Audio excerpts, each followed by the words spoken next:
Nakatayo tayo sa gilid ng kasaysayan. Hindi ito simpleng protesta, ito ay revolusyon na bumubuo sa harap ng ating mga mata. Sa mga kalye ng Tehran, milyon-milyong Iranians ay lumalabas, hindi na dahil sa pag-asa, kundi dahil sa desperasyon. Ang kanilang piso, ang real, ay bumagsak, kalahati ng halaga nito na wala sa loob lamang ng isang taon. Ang 820,000 reals noong nakaraang taon ay naging 1.42 milyon ngayon. Isipin mo yan, lahat ng pinaghirapan mo, kalahati na lang ang halaga. Ang mga presyo ng karne, bigas at iba pang pangunahing pagkain ay umabot na sa langit habang ang inflation ay nasa 40%. Pero ang mas nakatatakot, ang ginagawa ng rehimen para pigilan ang sigaw ng taumbayan. Humigit kumulang 850 dayuhang milisya mula sa Hezbollah, Iraqi militias at Quds Force ay pinapasok ng Iran para durugin ang kanilang sariling mamamayan. May mga lumabas na larawan ng armored vehicles na ginagamit ng Iraqi militias kasama ang mga lalaking nakasuot ng berdeng headband, simbolo ng Hashd al-Sha'abi na gumagala sa mga kalye ng Tehran. Ang mensahe ay malinaw. Kapag ang sariling sundalo ay maaaring mag-atubili, ang dayuhang kaaway ay hindi. Sa loob lamang ng 15 araw, mahigit 500 tao ang namatay kasama ang 8 bata. Libu-libo pa ang inaresto. Ito ang pinakamalaking massacre sa modernong kasaysayan ng Iran. Tandaan mo, ang ginagawa sa Iran ay patunay ng desperasyon ng isang imperyo na namamatay. Kapag ang isang rehimen ay nangangailangan ng dayuhang sundalo para patayin ang kanilang sariling mamamayan, alam mo nang katapusan na. Ang tanong, hanggang kailan maghihintay ang mundo bago kumilos? Kaya tayo kailangang maintindihan, ang ginagawa sa Iran ay hindi isolated incident. Ito ay sintomas ng isang mas malawak na kamatayan ng isang sistema. Isipin mo, mula noong 1979 Revolution, ang halaga ng US dollar sa real ay nasa 70 lang. Ngayon sa Enero 2026, umaabot na ito sa 1.4 milyon reals. Ibig sabihin, nawala ang halos 20,000 beses ang halaga ng pera nila sa loob lamang ng 4 na dekada. Hindi ito simpleng economic mismanagement, ito ay sistematikong pagpatay sa sariling ekonomiya para sa ilang maling prioridad. Habang ang ordinaryong Iranian ay nagugutom, inilipat ng Islamic Revolutionary Guard Corps ang mahigit $1 bilyong sa Hezbollah sa Lebanon sa loob lamang ng 10 buwan ng 2025. Habang ang mga empleyado ng Hezbollah ay kumikita ng $2,200 buwan-buwan, ang karaniwang Iranian ay hindi makabili ng karne dahil naging luxury item na ito. 7 milyong Iranians ang nagugutom, pero ang rehimen ay patuloy na nagpapadalang armas sa buong Middle East. Yan ang tunay na mukha ng desperasyon, kapag mas mahalaga pa ang foreign influence kaysa sa sariling mamamayan. Pero ang mas nakakagulat, kung paano nila ginagamit ang teknolohiya bilang sandata. Mayroon ng halos total internet shutdown para pigilan ang daloy ng impormasyon. Alam mo kung bakit? Dahil ayaw nilang makita ng mundo ang ginagawa nila. Kapag nakita mo ang mga video na lumabas bago pa nila patayin ang internet, makikita mo ang mga security forces na gumagamit ng live ammunition sa mga peaceful protesters. Nakita ng Amnesty International ang video kung saan ang IRGC agent ay direktang bumabaril sa mga nagpoprotesta sa Azna, Lorestan Province. Walang warning shots, walang rubber bullets, direktang live fire sa sariling mamamayan. At alam mo ang mas nakakatakot? Ayon sa mga doktor sa loob ng Iran, umabot na ang mga namatay sa 16,500 hanggang 18,000 at 320,000 ang nasugatan. Sa loob lang ng 2 araw, karamihan sa mga namatay ay nasa ilalim ng 30 taong gulang. Mga kabataan na may pangarap, may pamilya, may kinabukasan, pinatay dahil nagdemand lang sila ng dignidad. Tingnan mo kung gaano ka-organize ang massacre na ito. Ayon sa report, ang mass killings ay planned at conducted in an organized manner. At based sa information mula sa Supreme National Security Council at Presidential Office, ito ay iniutos mismo ni Supreme Leader Ali Khamenei kasama ang approval ng 3 branches ng government. Ibig sabihin, hindi ito panic response. Hindi ito isolated incident ng isang overzealous commander. Ito ay deliberate policy mula sa pinakataas na antas ng gobyerno. Nag-order sila ng direct fire sa kanilang sariling mamamayan. Ang tanong, anong klasing leader ang capable gumawa ng ganyan? Ang sagot, isang leader na alam nang wala ng ibang paraan para manatiling hawak ang kapangyarihan maliban sa takot at violence. At alam mo kung paano nila ginustify ang lahat ng ito? Sinisi nila ang Amerika, sinisi nila ang Israel, sinisi nila ang foreign interference. Si Khamenei mismo ay nag-claim na thousands ang namatay, pero sabi niya, kasalanan daw ng US President Trump dahil nag-encourage ng unrest. Pero tignan mo, sino ba ang pumatay sa mga tao? Hindi naman mga American o Israeli soldiers ang nasa kalye ng Tehran na bumabaril sa mga protesters. Mga Iranian security forces ang gumagawa niyan. Mga kapwa Iranian ang pumapatay sa kapwa Iranian.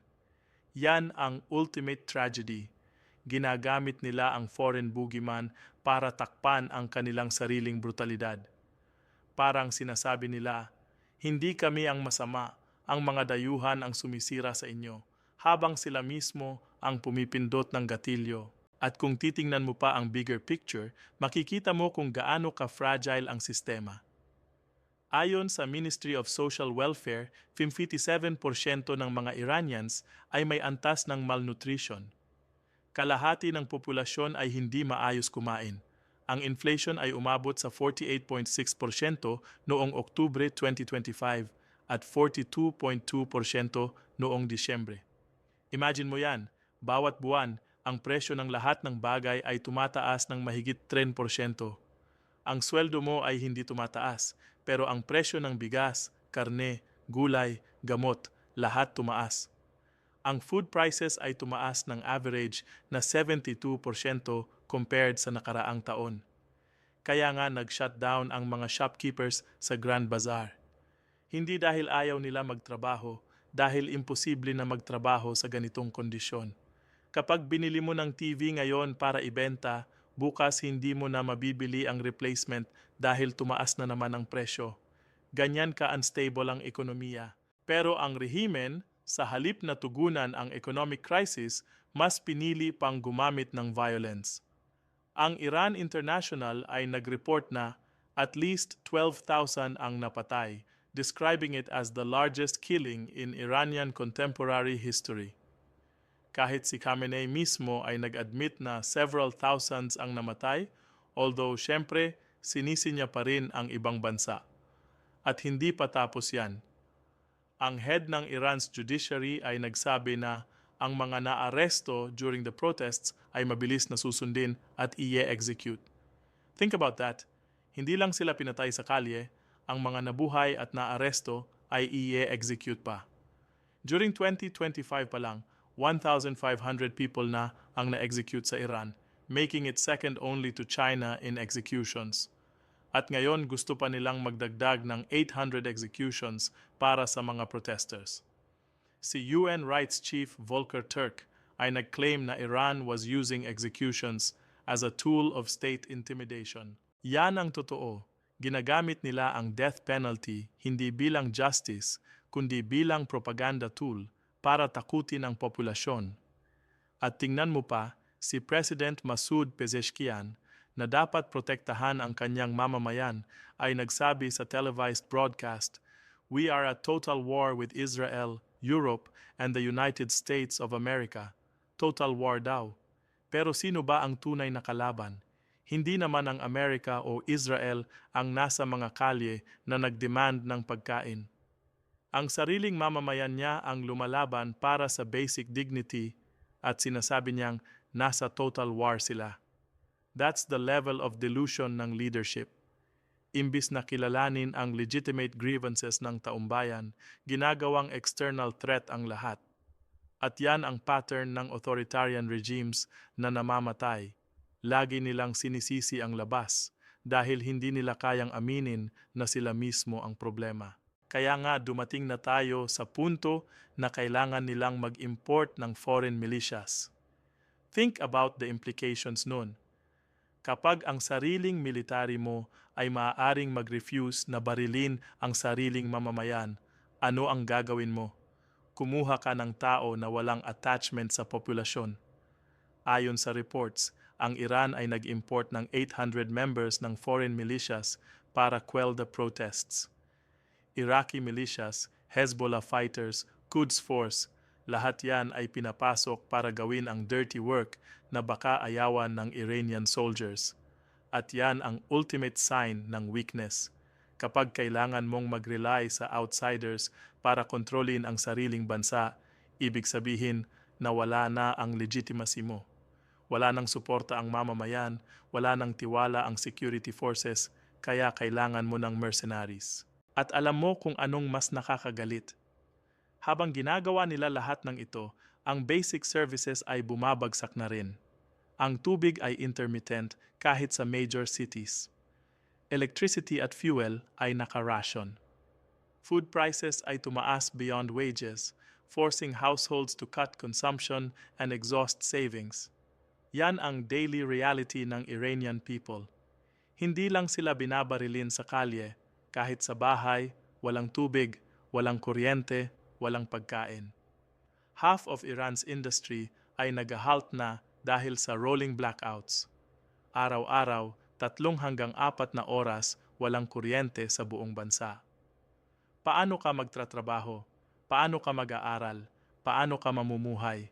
At lahat ng ito habang ang gobyerno ay busy na nagpapadalang bilyon-bilyong dolyar sa ibang bansa para suportahan ang kanilang proxy wars. Yan ang ultimate betrayal.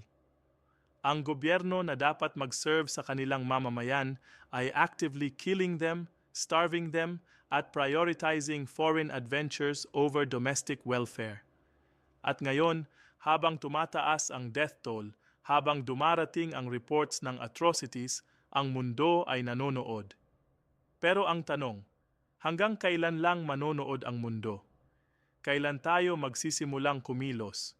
Dahil ang nangyayari sa Iran ngayon ay hindi lang Iranian problem. Ito ay test ng international community. Kapag pinayagan natin ang isang government na massacre-in ang sariling populasyon without consequences, ano ang mensahe na ipinapadala natin sa ibang authoritarian regimes? Na pwede kayong pumatay ng libu-libong tao at basta patayin lang ninyo ang internet at basta sisihin ninyo ang foreign powers, walang mangyayari sa inyo. Yan ang dangerous precedent na siniset natin ngayon.